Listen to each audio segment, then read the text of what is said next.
Deadly flooding emergency. Houston underwater right now and bracing for another hit as parts of Texas get more than 3 feet of rain. Hundreds of drivers stranded on highways, the desperate rescues, children forced to shelter in school, walking across benches to avoid flooded hallways. A state of disaster declared. We're live on the ground with the latest. Breaking news. The worldwide walkout underway. Millions of students and workers expected to flood the streets, demanding action on climate change. Terror takedown. The New Jersey man now under arrest, accused of scouting landmarks for an attack. The Statue of Liberty, major airports, and Boston's Fenway Park targeted. Fireworks overnight. The president's lawyer, Rudy Giuliani, admits he asked Ukraine to look into former Vice President Joe Biden as new details emerge about the allegations an unnamed whistleblower made against the president. The new video of Prime Minister Justin Trudeau in blackface again. The third incident now discovered. Will his apology be enough to keep him in office?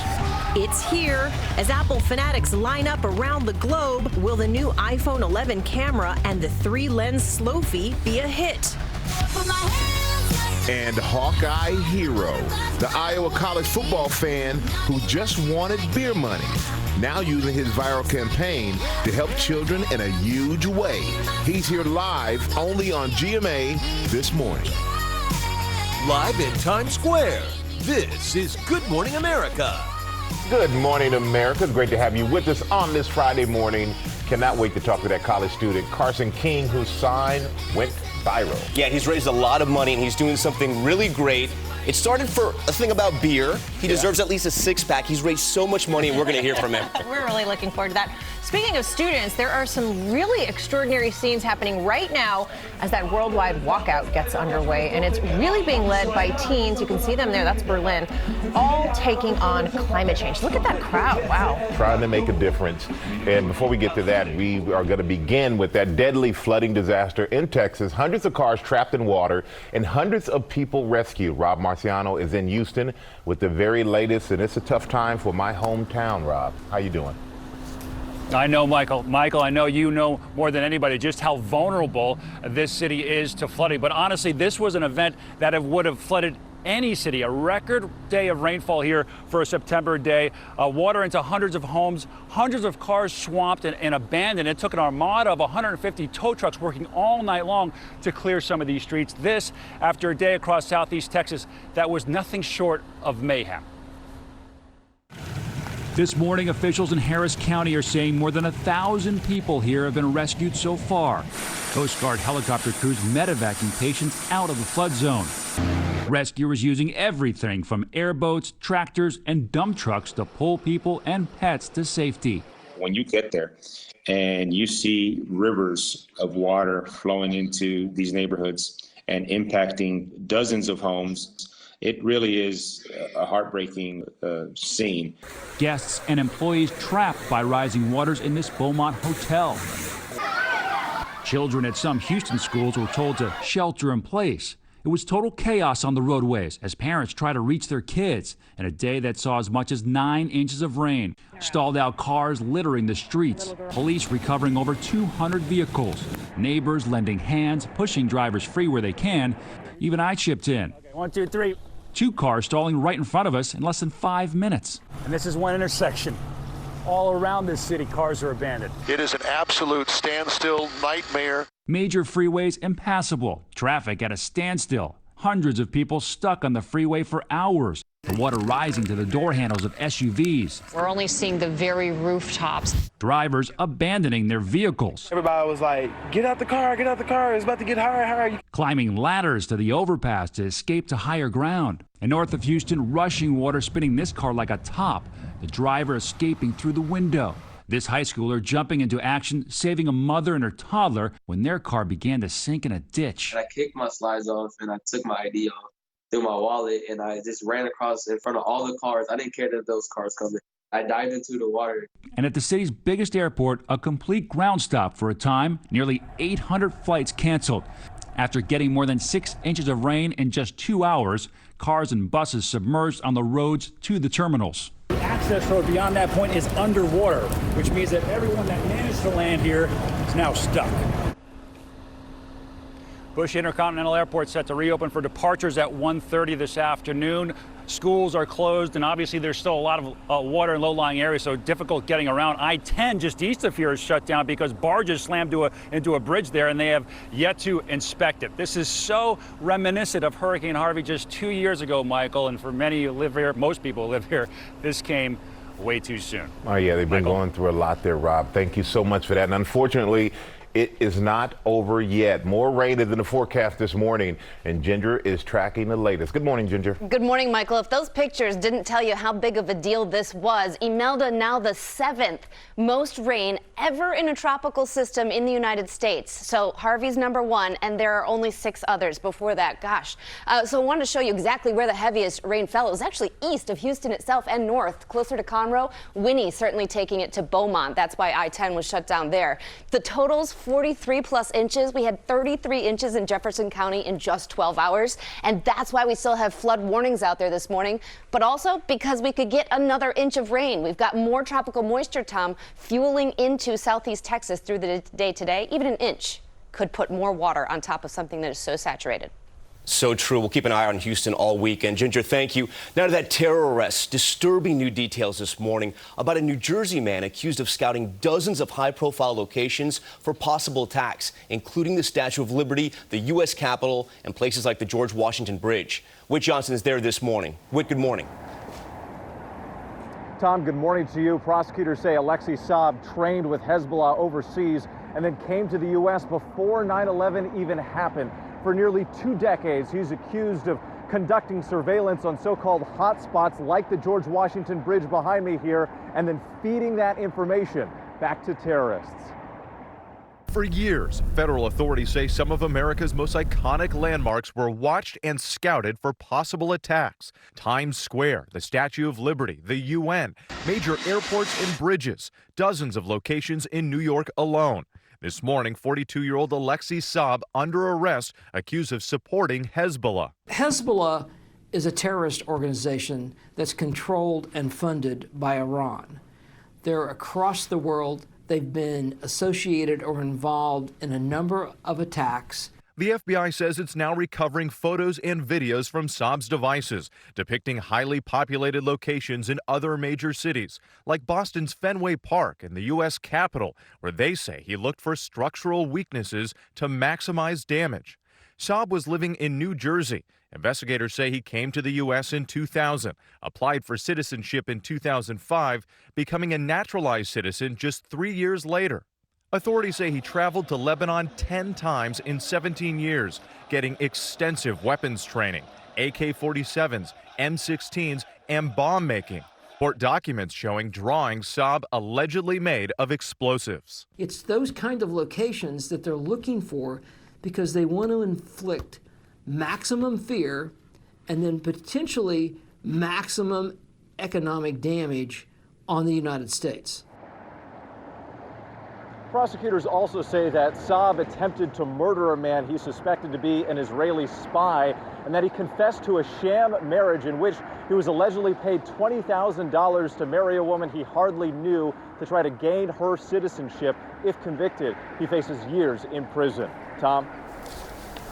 All right, Whit, thanks so much. Cecilia? Okay, Tom, to Washington now with those new developments in the case of the whistleblower who lodged a complaint about President Trump and his phone call with a foreign leader. ABC News has now learned that call was to the president of Ukraine. And overnight, President Trump's personal attorney coming to his defense in an explosive interview. Our Chief Justice correspondent Pierre Thomas has the very latest.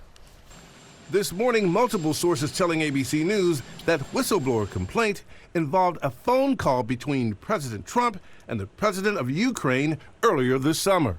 While we don't yet know the details of the call, the Washington Post reports the president made a promise to a foreign leader, alarming one administration official who filed a complaint with the Inspector General of the intelligence community. The latest accusation will only fuel the concerns of House Democrats, who were already investigating whether President Trump and his personal attorney, Rudy Giuliani, were pressuring Ukrainian officials to look into Vice President Joe Biden's diplomatic efforts in that country when his son was doing business there during the Obama administration. Overnight, Giuliani at first denied those allegations. Did you ask the Ukraine to investigate Joe Biden? No, actually, I didn't. Then seconds later, admitting he did just that. Well, you did ask Ukraine to look into Joe Biden. Of course I did. You just said you didn't. House Intelligence Chairman Adam Schiff is alleging a cover-up after the acting director of National Intelligence and the Justice Department blocked the Inspector General from sharing the whistleblower's complaint with Congress.